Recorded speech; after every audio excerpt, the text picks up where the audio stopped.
So in this video, I'm gonna go over to this rig back here and see how it's going to kind of function. So let's get started.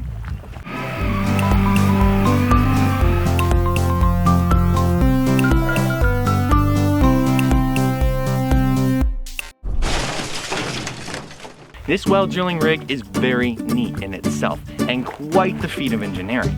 So let's jump right into it and show exactly how that thing works, one piece at a time. The very first thing that this well drilling rig starts with is the fuel source, gas. Dun dun dun! But we already knew that. Starting us off, we have the main engine that powers the entire rig. Running hydraulics here, which pumps the fluid up and through the system, through the controllers that move the rig. So this one here makes the rig go up and down, so it adjusts which angle our well is being drilled.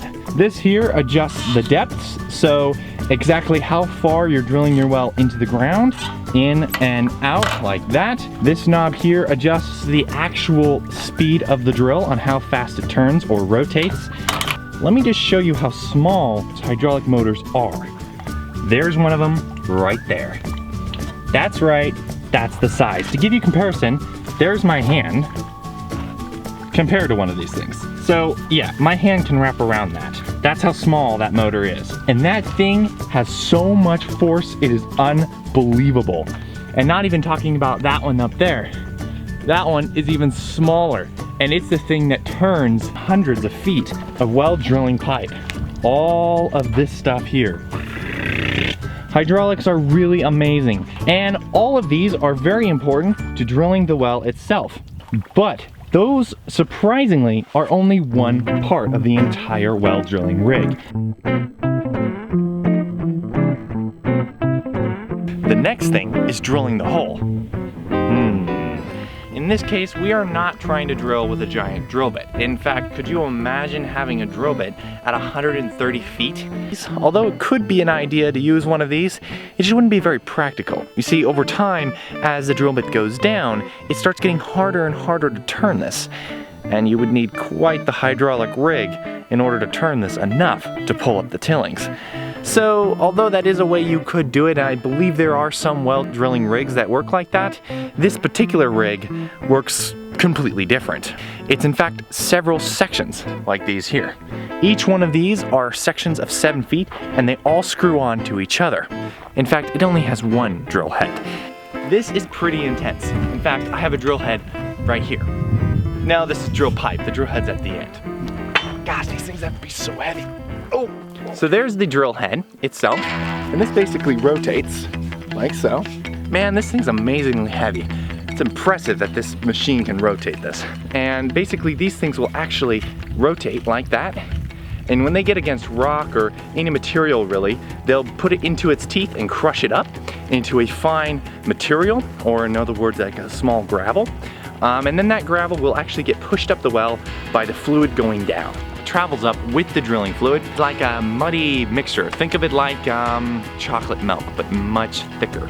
It's very much like that. Basically, what that is it's fluid that goes down the well, pumped down through this pipe here and out the drill head.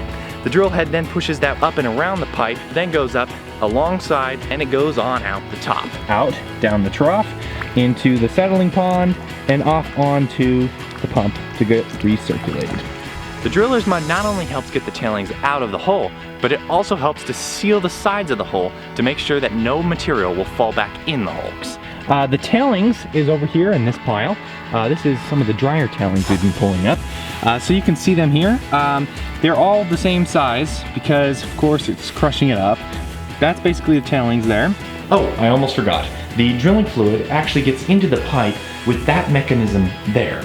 Well, it's kind of a complex mechanism, at least the seals are. Really, that could make an entire video on its own.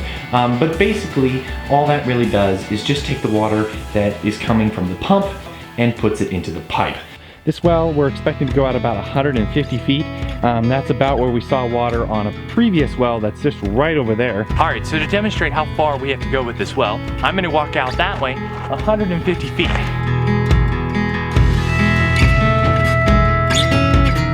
Now picture that, straight down. That's not all. Did you know some go down 3,000 feet to get water. Just a mind-boggling amazing thing. So let's say we don't hit water at 150 feet. Let's say we gotta go 200 feet. Here we go again. If you want to see more in depth on something on this, post a comment down below and I'll see what I can do. If you want to see a series on MrOffAndOn fixing this thing up, and I mean fixing it up, fixing the well pipe, fixing everything, very cool, go check it out on MrOffAndOn's channel, link in description. Thanks for watching, I hope this helped, and we'll see you next week. Bye!